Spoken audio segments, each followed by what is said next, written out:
اعوذ باللہ من الشیطان اللعین الرجیم بسم اللہ الرحمن الرحیم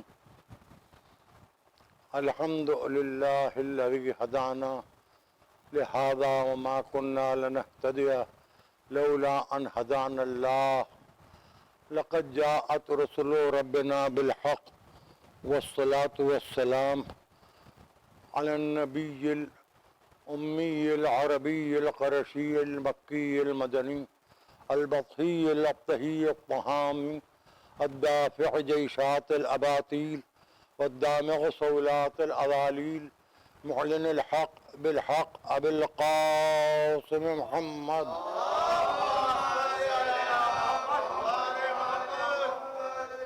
وعلى أهل بيته الطيبين الطاهرين المعصومين المظلومين الذين أذهب الله عنهم الرجس وطهرهم تطهيرا.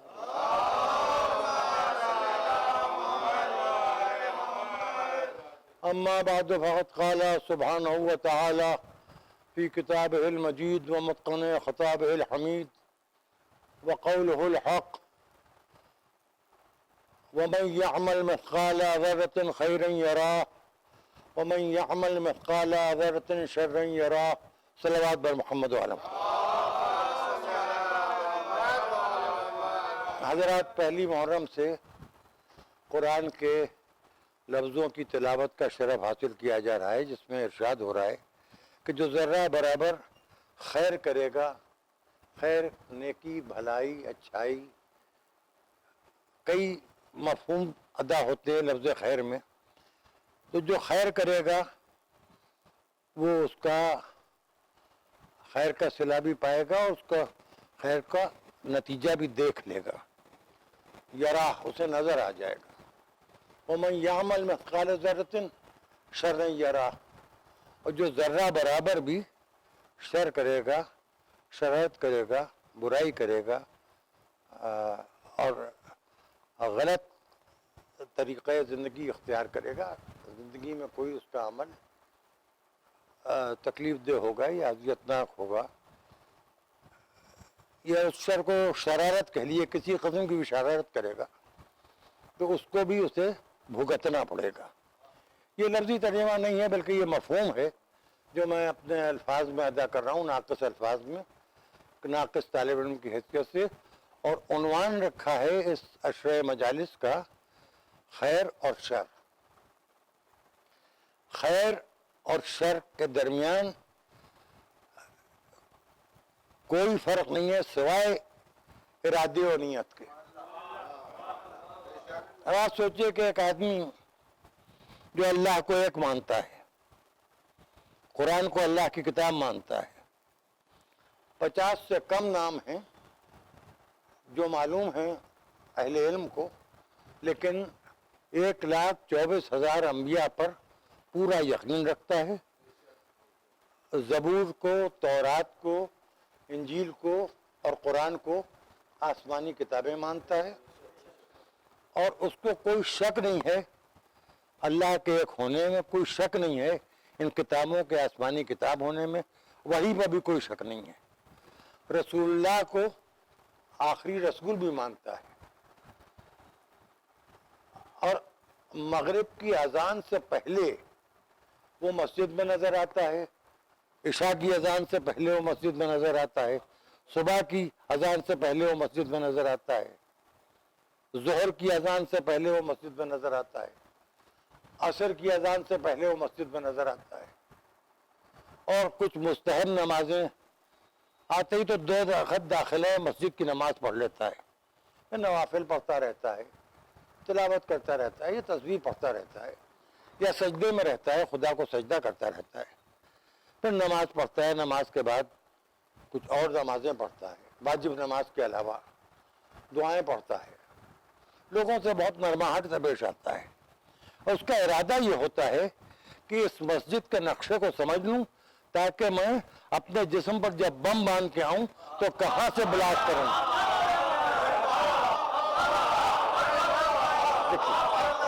ٹھیک ہے، کوئی خرابی نہیں ہے اس میں، سوائے اس کے کہ اس کے دماغ میں یہ بیٹھی ہوئی ہے کہ چونکہ یہ لوگ جو یہاں اس مسجد میں آتے ہیں یہ بھی میرے ہی طرح اللہ کو ایک مانتے ہیں، 1,24,000 انبیاء کو مانتے ہیں، چاروں آسمانی کتابوں کو مانتے ہیں، مگر اس نظریے کا نہیں ہے جو نظریہ دنیا میں نافذ کرنا چاہتا ہوں.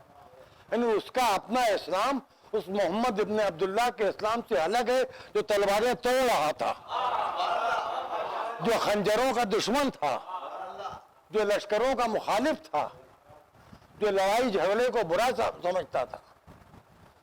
اصل میں قصہ یہ ہے بھائی کہ ہر چیز کو اس کے بیک گراؤنڈ پس منظر میں دیکھنا بہت ضروری ہوتا ہے.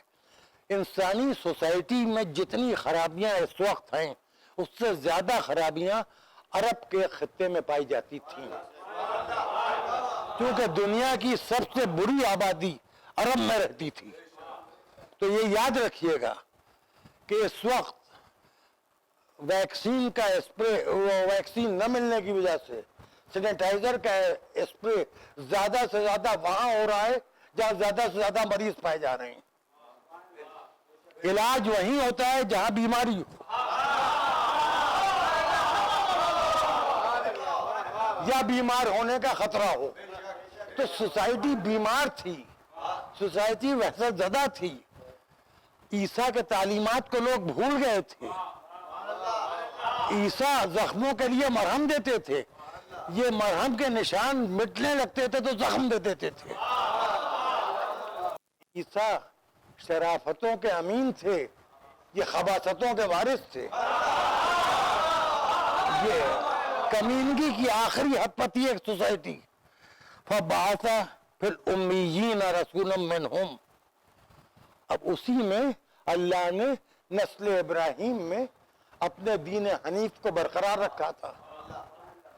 اس میں ایک شخص کی اس دنیا سے وفات ہو گئی، اس کا بیٹا جو پیدا ہوا اس کے بعد وہ یتیم تھا، پیدائشی یتیم. سوچئے میں جو بات آج کی خدمت میں عرض کر رہا ہوں، بیوہ ماں کے پیٹ سے پیدائشی یتیم بچہ، کیونکہ اس کی پیدائش سے چند مہینے پہلے اس کے باپ کا انتقال ہو چکا تھا، اس کے باپ مر چکے تھے.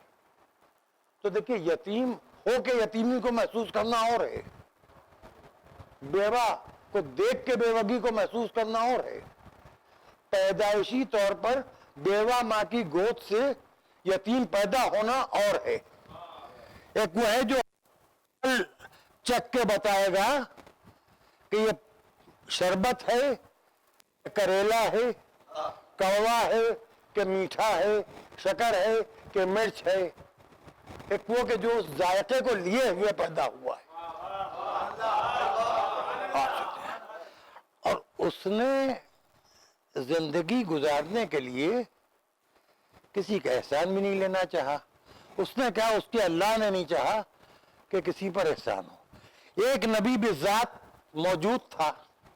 میں بار بار اس لیے کہہ رہا ہوں کہ مجھ پر اعتراض ہو، یعنی ابو طالب کے کفر کا پرچار کرنے والے، حسین کے نام نہاد، ابو طالب کو کافر کہنے والے، حسین کے نام نہاد چاہنے والے. یہ بھی عجب بات ہے. بھئی ایک بات سمجھئے، اگر خدا نہ خواستہ حسین کے دادا مسلمان نہیں تھے، آپ مسلمان ہو گئے تو آپ حسین کی عظمت کے قائل ہو گئے. تو نعوذ باللہ اگر حسین کے شجرے میں آپ کو کوئی کمی نظر آ رہی تو اسے کیوں رہے ہیں؟ کہا نہیں، وہ تو ہم حسین کی وجہ سے نہیں کہہ رہے، علی کی وجہ سے کہہ رہے ہیں کہ علی کے باپ کافر تھے. اچھا، کل ایمان کے باپ کافر تھے. قصہ یہ ہے کہ بہت پہلے گلستان سعدی ایک کتاب ہوا کرتی تھی، معلومی کورس میں ہے کہ نہیں، چھوٹی حکایتوں کے نام سے چھوٹی چھوٹی کہانیاں. اس میں ہم بچپن میں، ہماری یہ تقریباً آپ کو بتا رہا ہوں کہ 65 سال 66 سال پہلے کی بات ہے. اب بہت کچھ بدل گیا ہے، ظاہر ہے کورس بدل گیا. اس میں ایک کہانی پڑھائی گئی تھی، گلستان میں تھی، گلزار دبستان میں جانے، کہ کبڑا دعا مانگ رہا تھا کہ سب کے کوبڑ نکل آئے. اس سے کسی نے کہا تم یہ کیا دعا کرو؟ کہ میرا کوبڑ تو ٹھیک ہوگا، یہ میرا جو کوبڑ ہے یہ ٹھیک ہوگا نہیں، تو میں چاہتا ہوں جو مجھ پر ہنس رہا ہے اس کے بھی کوبڑ نکل آئے۔ اصل میں کفار کی اولاد نے پڑھا تھا کلمہ، کوبڑوں کے بیٹے چاہ رہے تھے کہ علی کے باپ کے بھی کوبڑ نکال دیں۔ اب دیکھیں اس کو یہ نہ کہیے گا کہ یہ ماحول ایسا نہیں ہے، زمانہ ایسا، اب بھائی ماحول تو کبھی ایسا نہیں تھا۔ اگر ماحول دیکھتے مختار ثقفی تو ہم تک کچھ نہ پہنچتا، اگر ماحول دیکھتے زید شہید تو ہم تک کچھ نہ پہنچتا، اگر خود حسین ماحول دیکھتے تو ہم تک کچھ نہ پہنچتا۔ ہم کہاں تک کہ ہم ماحول دیکھیں کہ نہج البلاغہ میں علی کا خطبہ شقشقیہ دیکھیں؟ دھجیاں اڑا کے رکھ دی ہیں ابو طالب کے بیٹے نے خطبہ شقشقیہ میں۔ حق تلفی ہوتی ہے تو اس کا اعلان کیا جاتا ہے یہ کہ ماحول ایسا نہیں ہے، اور اس وقت مسلمانوں کو متحد ہونے کی ضرورت ہے۔ ایک بات سن لیجئے، اگر مسلمانوں کو متحد ہونا ہے تو محرم سے بہتر 2 مہینے 8 دن سے بہتر کوئی موقع نہیں۔ ہر فرقے کا مسلمان اگر کالے کپڑے پہن کے سینے پہ ہاتھ مار کے آنکھوں سے آنسو بہا کے ثابت کرے حسین کا چاہنے والا ہے، اتحاد ہو جائے گا۔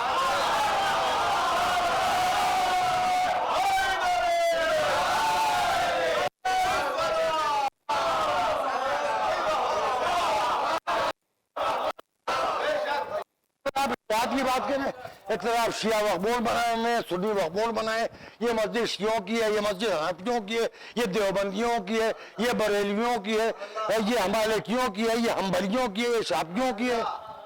کوئی کسی مسجد میں نماز پڑھ رہا ہے، مسجد دھوئی جا رہی ہے، تو یہ کیا ہو رہا ہے؟ تو مسجد میں تو اتحاد ہو نہیں سکتا۔ ہم سمجھے تھے رمضان میں اتحاد ہو جائے گا، تو ترک سحر کا وقت نہیں ہو پایا، افطار کا وقت نہیں ہو پایا۔ اب ہم یہ سمجھے کہ حج میں اتحاد ہو جائے گا، کہیں طواف النساء نہیں ہے، ہمارے یہاں طواف النساء کے بغیر جو حج کر لے اس پہ اس کی زوجہ حرام ہو جاتی ہے، تو حج میں بھی اتحاد نہ ہو پایا۔ بھائی اگر حج میں اتحاد ہو پاتا تو حسین حج کو عمرے سے بدل کے کیوں نکلتے مکے سے؟ تو اب آئیے، زکوٰۃ کے نصاب میں اتحاد نہیں، خمس کی تعریف میں اتحاد نہیں، وہ لوٹے ہوئے مال پہ خمس قرار دے رہے ہیں کچھ لوگ کہ بھئی آپ کوئی جائے سناروں کو بنیوں کو لوٹے، لوٹ کا مال لائے تب وہ خمس نکالے۔ ہمارے ہاں خمس جو ہے وہ 2 حصوں میں بٹا ہوا ہے، حق امام ہے، حق سادات ہے، تو ان کے اوپر لوٹ کا خمس واجب ہوتا ہے جن کا امام مر چکا ہے۔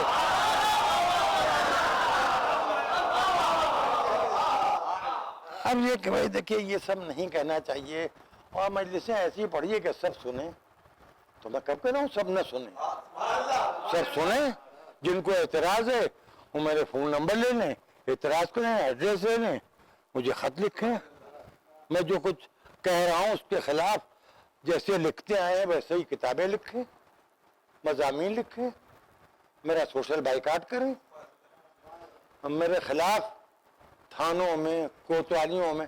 اب تو شیعوں میں بھی ایک طبقہ ایسا ہے نا، میں نے ان کا نام رکھا ہے انجان شیعہ،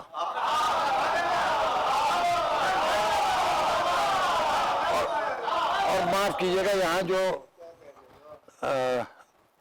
اور بتایا جا رہا ہوں اس عمر سے زیادہ جو لوگ یہاں بیٹھے ہیں میں ان سے بھی، اور جو مجھے کہیں بھی دیکھ رہے ہیں اور سن رہے ہیں ان سے بھی معافی چاہتا ہوں۔ یہ لوگ 30 برس کے بعد بگڑتے ہیں، مجھے کوئی بچہ کوئی نوجوان بخارات نہیں نظر آتا، 30-35 سال کے ان میں۔ اب یہاں یہ شروع ہوتا ہے بھائی ہم مجلس میں جاتے ہیں، مجلس میں ملا کیا، ہمیں لینے کیا گئے تھے تم؟ مجلس ہوتی ہے سیدہ کو حسین کا پرسہ دینے کے لیے۔ اور میں نے کسی مجلس میں شاید 2 سال 3 سال پہلے یا اس سے پہلے افضل محل میں پڑھا تھا کہ چند آنسوؤں کے بدلے میں جاگیر جنت ملی جا رہی ہے۔ مجلس میں کچھ ملنا چاہیے، ابھی کیا ملنا چاہیے؟ آپ کیا چاہتے ہیں؟ فقہ سننا چاہتے ہیں؟ اب یہ بتائیے کہ آپ 55 برس کے ہو گئے آپ مجلسوں میں جا رہے ہیں، جب 55 برس کے آپ کو تو اب 20-25 برس اور زندہ رہنا ہے، اب لے کے کیا کیجیے گا؟ مجلسوں میں کیا مجلس سے یعنی ایسی ہونا چاہیے کہ لے کے اٹھیں. بھائی لے کے اٹھیں کیا ہے بھیا؟ کہ مجلس میں آپ کیا چاہ رہے ہیں؟ فقہ سننا چاہ رہے ہیں، اصول فقہ سننا چاہ رہے ہیں، فلسفہ سننا چاہ رہے ہیں، منطق سننا چاہ رہے ہیں، علم حدیث سننا چاہ رہے ہیں، علم اجاز سننا چاہ رہے ہیں، علم روایت سننا چاہ رہے ہیں، روایت کا علم سمجھنا چاہ رہے ہیں. 50 علوم ہیں، مجلس میں آپ کیا سننا چاہ رہے ہیں؟ قرآن کی تفسیر سننا چاہ رہے ہیں، ہنومان چالیسا کا مطلب سمجھنا چاہ رہے ہیں، رامائن سننا چاہ رہے ہیں مجلس میں، کیا چاہ رہے ہیں آپ؟ بائبل سننا چاہ رہے ہیں مجلس میں، کچھ لے کے اٹھیں. ابھی میں کل سے بائبل کا کچھ چیپٹر اردو میں بھی ہے نا بائبل، دیکھ کے کل مجلس میں کر دوں کہ بائبل میں یہ ہے وہ، یہ جو 5-6 آ رہے ہیں یہ کہتے ہیں بڈھا سٹھیا گیا ہے، دماغ خراب ہو گیا ہے، یا کہیں چلو مجلس حسین میں 2 معصوم آئے، کہاں اس لاک ڈاؤن میں وہاں ناشتہ لائبریری چلے جا رہے ہیں، اتنی کتابوں کے بیچ بیٹھ کے تو یہ پکڑا گیا، بھروسہ کس پر کریں؟ بس بات ایسا ہے کہ یہاں مسئلہ یہ کہ ہر عقیدے کا آدمی دوسرے عقیدے پر کوئی نہ کوئی مزاحیہ جملہ یا اس پر اعتراض ضرور کرتا ہے، اور سب اگر ایک دوسرے کو دل سے ماننے لگے تو یہ مذاہب اتنے رہ ہی نہ جائیں. میں غلط تو نہیں آپ سے عرض کر رہا ہوں. کوئی مندر میں جا رہا ہے، کوئی بدھ مٹ میں جا رہا ہے، کوئی چرچ میں جا رہا ہے، کوئی گردوارے میں جا رہا ہے، کوئی مسجد میں جا رہا ہے. مسلمانوں میں کچھ وہ ہیں کہ جو محرم کا چاند دیکھ کے مصلحتاً سیدنا حسین رضی اللہ تعالیٰ عنہ کی تعریف کرنے لگتے ہیں. کچھ وہ ہیں جو عزا خانہ سجاتے ہیں، فرش بچھاتے ہیں.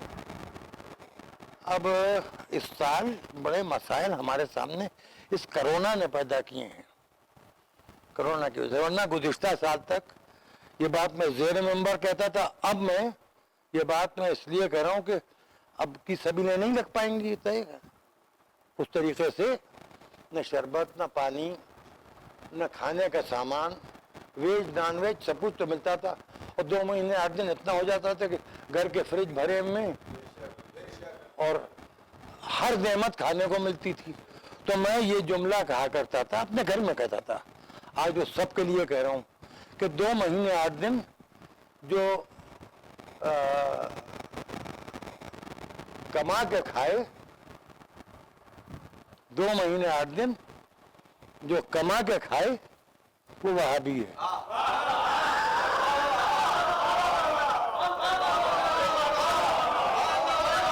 اب معلوم نہیں یہ بات میری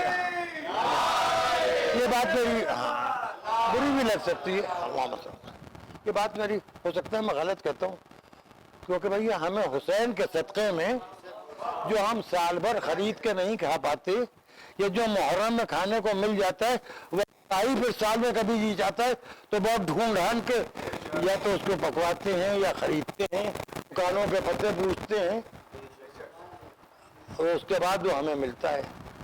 اچھا اس کے علاوہ دیکھیے ہم لوگ کئی قسم کے ہیں، ذکر حسین جیسے تعلیم ہے تو نرسری سے شروع ہوتی ہے نا، پریب اور KG سے، پھر اس کے بعد وہ تعلیم بھی ہے کہ جو ریسرچ ہو رہی ہے وہ بھی طالب علم ہے، جو ریسرچ اسکالر ہے وہ بھی طالب علم ہے، کہ جو بالکل پریب اور KG میں ہے، پہلی کلاس میں، دوسری کلاس میں، تو جس کو جتنا یاد ہے امتحان کے موقع پر وہی تو سنائے گا. تو اب مجلسیں پڑھنے والوں کا بھی یہی حال ہے.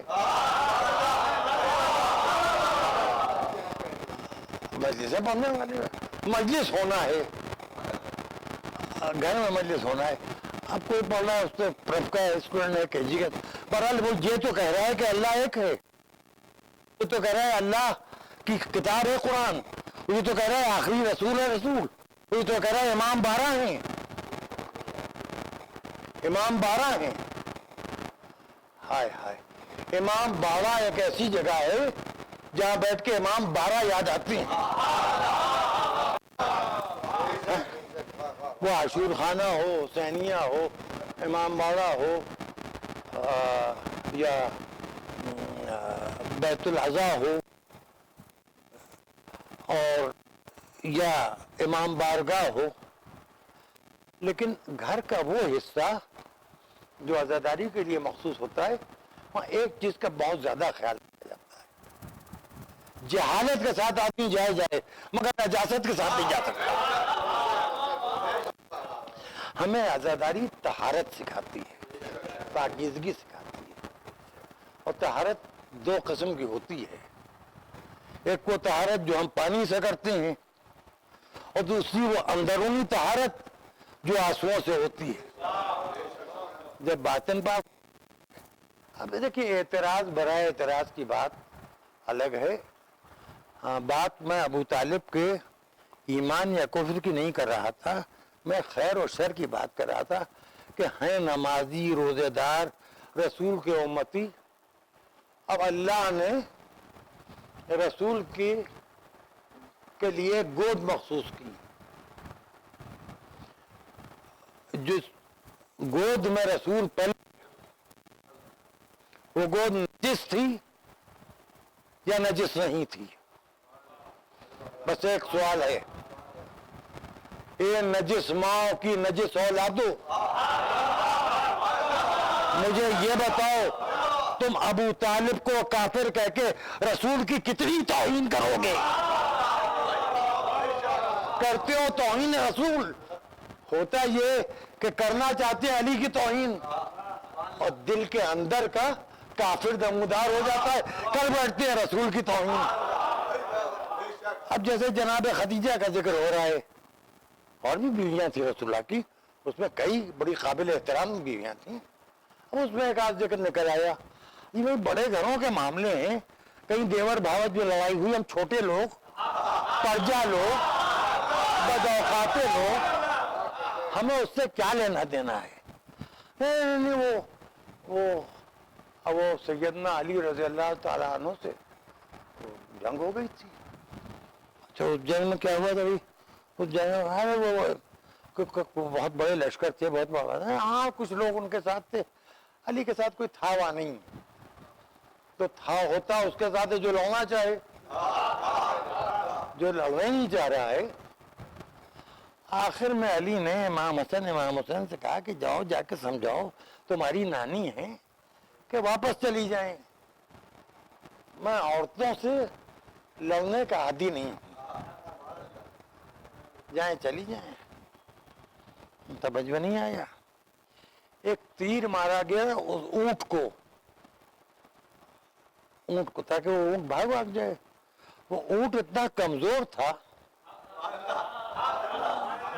کب کا اونٹ تھا، کہاں کا تھا، کہاں سے چرایا گیا تھا، کہاں سے بھگایا گیا تھا، کہاں سے خریدا گیا تھا، وہ اونٹ گر پڑا، اور وہ اونٹ محمل کے اندر چادر میں لپٹی ہوئی ایک محترمہ خاتون ام المومنین رسول کی زوجہ قابل احترام، اب وہ گری تو بھائی علی کے ساتھ تھا، اب یہ نہ کہہ دیے گا سوتیلا تھا اس لیے ماں کی وجہ سے الگ تھا، وہ الگ تھا، باپ تو ایک تھا۔ ابراہیم جناب محمد ابن ابی بکر سے حضرت علی نے کہا کہ جاؤ اپنی بہن کو سنبھال کے اٹھاؤ اور ان کو ساتھ عزت کے ان کے خیمے میں پہنچا دو، ان سے کو سکون سے جائیں رہیں، جو کچھ ان نے سمیٹ لیا ہے سمیٹ لیں، علی کون سا ان سے حساب کتاب مانگ رہا ہے، حساب کتاب خدا کو دینا ہے۔ جیسے ہی بھائی پہنچا اس نے بہن کو سہارا دیا، یہ سمجھی کہ اب یہ موقع مل، یہ میں کسی اور کو نہیں سنا رہا ہوں، جو میرے عقیدے کا نہیں ہوں اپنا سوئچ آف کر لیں، اپنے بچوں کو تو بتانا ضروری ہے، اگر ہمیں نہ بتایا گیا ہوتا بیٹا یہ چلا مسلمانوں تمہاری غیرت کو کیا ہو گیا ہے، رسول کی زوجہ کو نامحرم کرا رہا ہے، یہ لپٹی ہوئی تھی نا کئی پردوں میں، یہ تو سمجھ نہیں پائی، محمد بن ابی بکر وہ غصہ آ گیا، بھائی کو غصہ آ گیا کہ اے نامحرم اسرار رسالت میں تیرا بھائی ہوں، تو تو جب جو عورت بھائی کو نہ پہچان پائی وہ یہ کیا جانے گی کہ معراج میں محمد کا جسم گیا تھا کہ ہو گئی.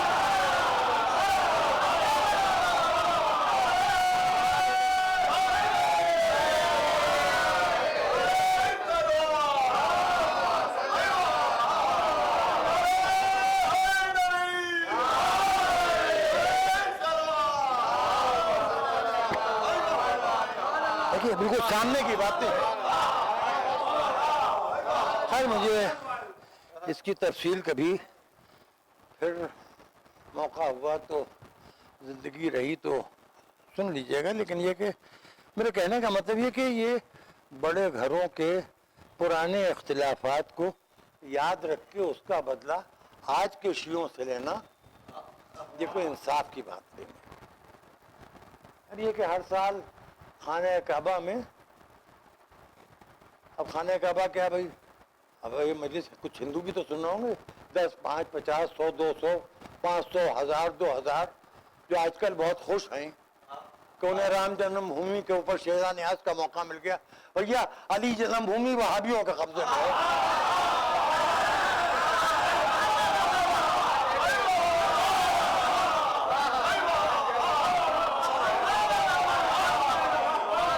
غلط تو نہیں بھائی، علی کہاں پیدا ہوئے؟ کعبے میں پیدا ہوئے. تو علی کی جنم بھومی تو آج تک کہ ہمیں قبضے میں نہ آئی. یہ سیدوں کا ادھیکار ہے، علی کی اولادیں موجود ہیں. یہ غیروں میں گئی کیسے؟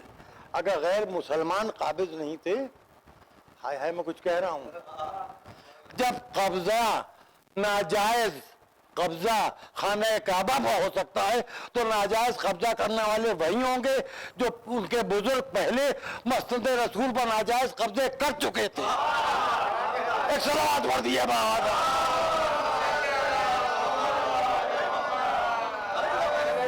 اب آپ یہ دیکھیں کہ تو بھیا علی جنم بھومی ہمیں ابھی تک کہ نہیں ملی ہے. وہاں ہاتھ کھول کے نماز بھی نہیں پڑھ سکتے، پیٹے جانے لگتے ہیں بھائی، مارے جانے لگتا ہے ہمیں. اب یہ تو خیر اس سے کیا لینا دینا. ہندو بھائی اپنے معاملات دیکھیں، ہم اپنے معاملات دیکھیں، عیسائی اپنے معاملات دیکھیں. لیکن میں آپ سے یہ بتا رہا ہوں، شیعوں میں جو ایک طبقہ ہے جو اپنے آپ کو انٹلیکچوئل ثابت کرنے کے لیے، اور ہوتے ہیں وہ سب جاہل، انہوں نے انگریزی میں بھی قرآن پڑھا نہیں ہوتا ہے، نہ ان کی کوئی تھنکنگ ہوتی ہے. صرف اپنے ایک سوسائٹی میں بیٹھ کے کہ بھائی ہم تو ان چیزوں کے مخالف ہیں، ہمیں یہ سب سینہ پیٹنا اور رات بھر جاگنا اور شیبیداریاں یہ سب نہیں اچھی لگتی. مقصد حسین سمجھنا چاہیے. تم یہاں رک جاؤ، پھر اپنے ہاتھ پیر بندھوا لو ہم سے. جب مقصد سمجھ میں آ جائے تب نماز پڑھنا. یہ اٹھا بیٹھی خامخواہ کی کیوں کر رہے ہو؟ اور تم اتنے جاہل ہو کہ تمہیں تکبیرۃ الاحرام کے بعد سے لے کے سلام تک ان الفاظ کا ترجمہ بھی نہیں معلوم جو الفاظ تمہیں بچپن سے رٹا دیے گئے. نماز پڑھ رہے ہو، اچھا کچھ واقعی دانت مان لیتے ہیں، کچھ سچ مچ روزہ رکھتے ہیں. تو جب تک مقصد سمجھ میں نہ آئے روزہ نہ رکھیے گا، جب تک مقصد سمجھ میں نہ آئے حج نہ کیجیے گا. کہ آپ کیا، آپ کی اوقات کیا، مقصد کیا ہوتا ہے. ایک سسٹم ہے جو ہمیں معصومین نے دیا ہے، اور اس سسٹم کو جس نے روکا ہے وہ معصوموں کے دشمن ہیں. وہ سسٹم کا نام عزاداری بھی ہے، نماز بھی ہے، روزہ بھی ہے، حج بھی ہے، خمس بھی ہے، زکوٰۃ بھی ہے، پڑوسیوں کا حق بھی ہے، یتیموں کے ساتھ حسن سلوک بھی ہے، بیواؤں کے ساتھ اچھا برتاؤ بھی ہے، بیماروں کے ساتھ اچھا برتاؤ ہے، مسافروں کے ساتھ اچھا برتاؤ ہونا چاہیے، لوگوں کے ساتھ ایمانداری ہونا چاہیے، اپنا تھوڑا نفع لینا چاہیے، کالا بازاری نہیں کرنا چاہیے، چور بازاری نہیں کرنا چاہیے. سب ہمارے مذہب میں ہے. اور یہ جو ٹیکسز آج ہیں، یہ ٹیکسز ہمارے یہاں وہ ہیں جو زکوٰۃ و خمس اور اس طریقے سے ادا کیے جاتے ہیں. یہاں پر میں ایک بات اور کہتا چلوں کہ فرض کیجئے آپ نے